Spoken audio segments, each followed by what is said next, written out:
Hello and welcome to Dr. Dan's channel. Today we are embarking on a deep and comprehensive analysis of one of the most ambitious economic experiments in recent European history. We're breaking down why macronomics, a project that promised to revitalize a nation, ultimately hit a wall, and why the intricate, deeply rooted French economic model is so profoundly difficult to reform. To understand the story of the last 8 years, we must first travel back to the mood of the preceding decade, a period that set the stage for a dramatic political upheaval. By the mid-2010s, France was caught in a state of persistent economic malaise. The presidency of François Hollande was marked by stubbornly high unemployment, particularly among the youth, and growth that barely registered. A pervasive sense of déclinisme, a belief in national decline, had taken hold. The country felt stuck, burdened by a rigid labor market, high taxes, and a complex bureaucracy that seemed to stifle innovation and discourage risk. The traditional political parties of the left and right appeared unable to offer a convincing way forward, leaving a vacuum at the heart of French politics. It was in this climate of frustration and desire for renewal that a new figure emerged, seemingly from nowhere. In 2017, France elected a president who promised nothing less than an economic renaissance. Emmanuel Macron, a former investment banker and minister of the economy, shattered the political establishment. He was not a product of the old parties. He had created his own movement, En Marche, positioning himself as neither left nor right. He was young, projecting an image of vigor and modernity that stood in stark contrast to his predecessors. He was articulate, comfortable debating complex policy in detail, fluent in the language of global finance and technology. And crucially, he was unapologetically pro-business, arguing that the path to prosperity for all lay in first creating a more attractive environment for companies. Emmanuel Macron sold France a bold, coherent vision, which quickly became known as macronomics. It was a classic supply-side strategy, rooted in the belief that by making it easier and more profitable for businesses to operate, you could unleash a virtuous cycle of investment, hiring, and growth. The plan was multifaceted. First, cut taxes, especially on capital. This involved a gradual reduction in the corporate tax rate to bring it in line with the European average, and, most symbolically, the transformation of the wealth tax into a tax focused purely on real estate. The logic was clear: incentivize the wealthy to invest their capital in businesses and startups, rather than locking it away in property. Second, modernize France's notoriously rigid labor markets. Through a series of executive orders, or ordinances, his government aimed to give companies more flexibility in hiring and firing, and to shift wage bargaining from the national or sector level down to the individual company.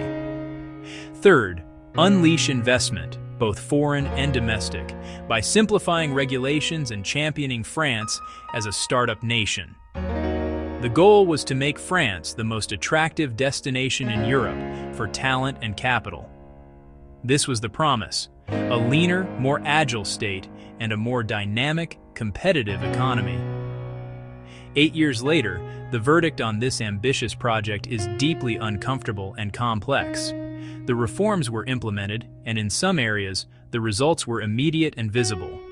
France is undeniably richer in startups, with a booming tech scene in Paris that now rivals London and Berlin. Unemployment did fall, reaching its lowest levels in decades just before the pandemic. But this is only half the story. The other half is one of stagnation and fragility. Productivity, the measure of economic efficiency, has barely budged. For every job created, the overall economic output per hour worked has not improved, a sign of a low-growth trap. Meanwhile, the national debt, already high, exploded under the combined weight of tax cuts and immense spending during the COVID-19 pandemic and the subsequent energy crisis. Growth has remained anemic, failing to achieve the escape velocity Macron had promised. The Renaissance feels incomplete, the dynamism confined to specific sectors while much of the country feels left behind. So what went wrong? Was the diagnosis incorrect, or was the medicine not strong enough? Did external crises derail a fundamentally sound plan, or did the reforms themselves contain the seeds of their own limitations? Why did macronomics, despite its clear vision and early successes, ultimately hit a wall, leaving France facing a future of daunting economic and social questions? In this series, we will dissect the data, examine the policies, and explore the deep structural reasons behind this French paradox. In the spring of 2017, France elected its youngest ever president. Emmanuel Macron, a former investment banker and economy minister, swept into the Élysée Palace on a promise of profound transformation. He stood apart from the traditional left-right political axis, proposing a new path forward, a revolution for a country grappling with stubbornly high unemployment and sluggish economic growth. At the heart of his ambitious agenda was a doctrine that would come to be known as macronomics. So, what exactly is macronomics? In essence, Macron's strategy was a modern application of textbook supply-side economics. The core belief is that by reducing the burdens on producers, the businesses and entrepreneurs who create goods, services, and jobs, you can unleash a wave of investment and innovation that benefits the entire economy. The logic is straightforward. If you make it more attractive and less costly for companies to operate and invest in France, they will do so.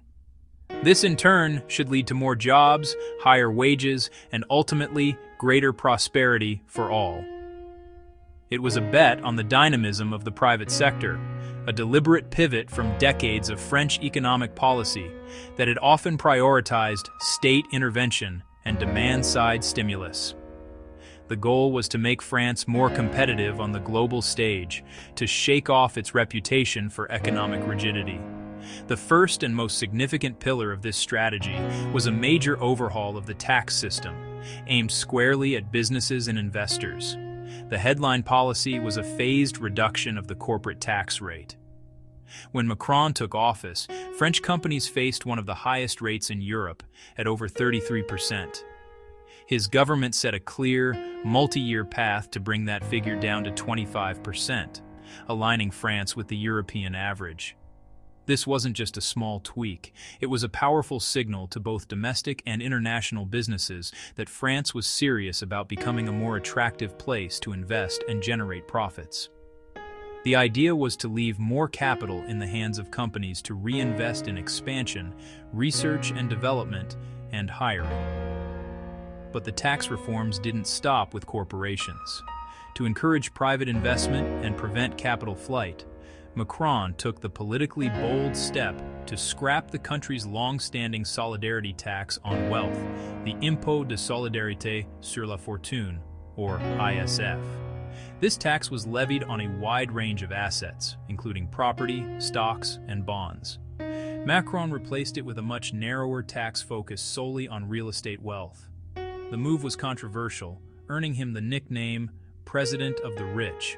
But the economic rationale was clear: to stop penalizing financial investment and encourage the wealthy to deploy their capital within the French economy rather than parking it abroad. Complementing this was the introduction of a flat tax on capital income. Known as the Prélèvement forfaitaire unique, or PFU, this reform simplified a complex system of taxing dividends, interest, and capital gains. Instead of progressive rates that could climb quite high, a single 30% flat tax was applied. This provided predictability and a competitive rate for investors, aiming to stimulate the stock market and make it easier for startups and established companies alike to raise capital from private individuals. Together, these tax measures formed a powerful cocktail designed to boost the supply of capital available to French enterprise. The second major front of macronomics was the labor market. France's Code du Travail was famously complex and rigid, often cited by employers as a major deterrent to hiring. They feared being locked into permanent contracts that were difficult and costly to terminate, even if economic conditions changed.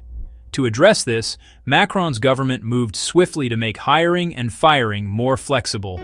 They introduced caps on the damages that could be awarded for unfair dismissal, providing businesses with more certainty about potential costs. The reforms also made it easier for companies to negotiate working hours and conditions directly with their employees at a company level rather than being bound by rigid, sector-wide agreements. The aim was to reduce the perceived risk of hiring, encouraging businesses, especially small and medium-sized enterprises, to create new jobs. With a more attractive tax environment and a more flexible labor market, the third key objective was to aggressively attract foreign direct investment. The French government launched a charm offensive, epitomized by the annual Choose France summit, where Macron himself would host CEOs of the world's largest multinational corporations at the Palace of Versailles. The message was unambiguous. France is open for business. This wasn't just about attracting financial capital, but about securing investment in physical assets. New factories, research centers, and headquarters that create stable, long-term employment and integrate France more deeply into global supply chains. When you put all these pieces together, the underlying idea of macronomics was simple, almost sequential. Make the economy more dynamic first, and the generous French welfare state would become more affordable later. It was a growth-first strategy. By stimulating business activity and expanding the tax base through more jobs and profitable companies, the government hoped to generate the necessary revenues to sustain France's cherished social model in the long run. It was a gamble that a rising tide of economic activity would, eventually, lift all boats. And initially, the headline numbers suggested the gamble was paying off. The Choose France initiative was a resounding success. For several years running, France became Europe's top destination for foreign investment projects, surpassing both the UK and Germany. Major international companies in tech, finance, and industry announced significant new investments. The reforms seemed to be changing the international perception of the French economy. Nowhere was this new energy more visible than in the technology sector. The French tech ecosystem exploded. Startup funding surged, with venture capital investment reaching record highs year after year. Paris's Station F, the world's largest startup campus, became the global symbol of this renaissance, a physical manifestation of Macron's vision to build a startup nation. The results were tangible. France went from having just 3 unicorns, startups valued at over $1 billion, in 2016, to boasting around 30 by the mid-2020s. On paper, and in the headlines, macronomics looked like an unqualified success. But economics isn't just about headlines or attracting foreign capital. It's about creating a durable, balanced, and inclusive system. The initial victories were clear, but the deeper question remained. Was this growth sustainable? And were its benefits being shared widely enough to maintain social cohesion? The foundation had been laid, but the structural integrity of the entire edifice was about to be tested. Macron entered office promising fiscal discipline. Instead, France's debt-to-GDP ratio surged, 98% in 2017, to 117% by 2025, projected 120% by 2027. Why? Because macronomics collided with reality. France faced yellow vest protests, COVID-19, energy shocks from the Ukraine war, massive subsidy programs, political paralysis. Each crisis triggered the same response: spend more, borrow more, stabilize now. France became one of the most redistributive economies on Earth, again. But redistribution without productivity growth is a slow-burn fiscal crisis. Yes, unemployment fell from 10.4% in 2015 to the 7.4% by 2024. But look deeper. Much of the job growth came from apprenticeships, subsidized roles, low productivity services. Meanwhile, productivity per hour declined, wage growth stagnated, purchasing power flatlined. France created jobs, but not enough value. An economy cannot tax its way to prosperity if each worker produces less output over time. Macronomics ultimately collided with France's most explosive issue: Pensions. France's system is pay-as-you-go, not funded. In 1960, 4 workers per pensioner. By 2023, 1.8 workers per pensioner. This is mathematically unsustainable. Macron's solution? Raise retirement age from 62 to 64. Economically logical. Politically radioactive. Protests paralyzed the country. Infrastructure was blockaded. Parliament was bypassed using Article 49.3. The reform passed, but trust collapsed. Macron saved the spreadsheet. He broke the social contract. In early 2020, the world faced an unprecedented challenge. The COVID-19 pandemic brought economies to a standstill, and France was no exception. This was swiftly followed by a severe energy crisis, triggered by geopolitical instability, which sent prices soaring across Europe. For President Macron, these back-to-back shocks represented the ultimate stress test for his economic agenda. The gradual, reformist path he had charted was suddenly confronted by the need for immediate, massive intervention. The question was no longer about incremental change, but about sheer economic survival. The response from Paris was unequivocal, echoing the sentiment of central bankers across the continent. They would do whatever it takes. This wasn't just a slogan. It was a declaration of fiscal war against economic collapse. The French state unleashed a torrent of financial support, a policy often referred to as the quoi qu'il en coûte, whatever the cost. The scale was staggering. The government rolled out over 150 billion euros in state-guaranteed loans, known as the Prêt Garanti par l'État. This program was designed to inject liquidity directly into businesses, ensuring that even with revenues plummeting, they could meet their payrolls and fixed costs. The state effectively became the ultimate guarantor, absorbing up to 90% of the risk for commercial banks and encouraging them to keep the credit taps open. But the support didn't stop with loans. As the energy crisis bit hard, the government implemented a bouclier tarifaire, or tariff shield, to protect households and small businesses from the worst of the price hikes. This involved capping gas and electricity price increases, a measure that cost the Treasury over 26 billion euros. On top of this, a vast array of direct subsidies, solidarity funds, and partial unemployment schemes were deployed. The goal was to create a comprehensive safety net, supporting everything from solo entrepreneurs to large industrial champions. Crucially, this support was deployed with immense speed and, by design, with very limited targeting. In the fog of the crisis, the priority was breadth and immediacy, not precision. The logic was simple: save everyone first and sort out the consequences later.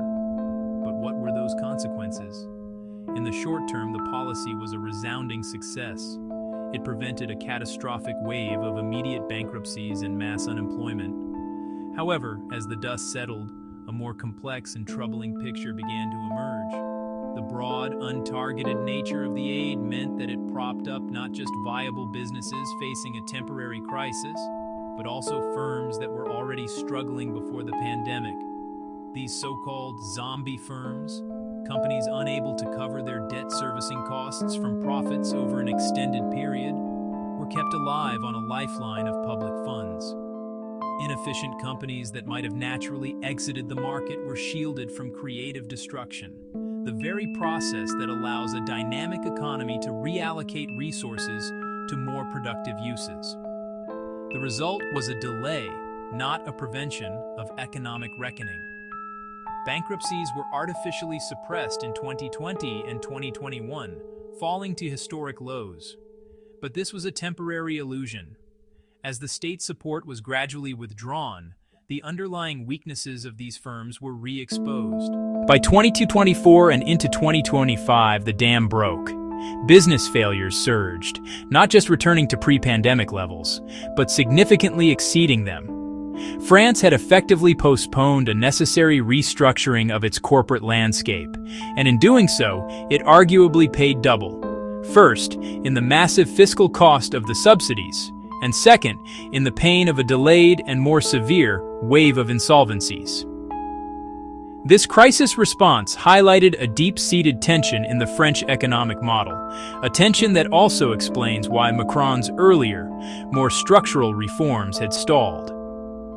Before the crises hit, Macron's agenda was explicitly pro-business and supply-side oriented. He had successfully pushed through significant cuts to corporate tax rates, aiming to bring France more in line with the European average.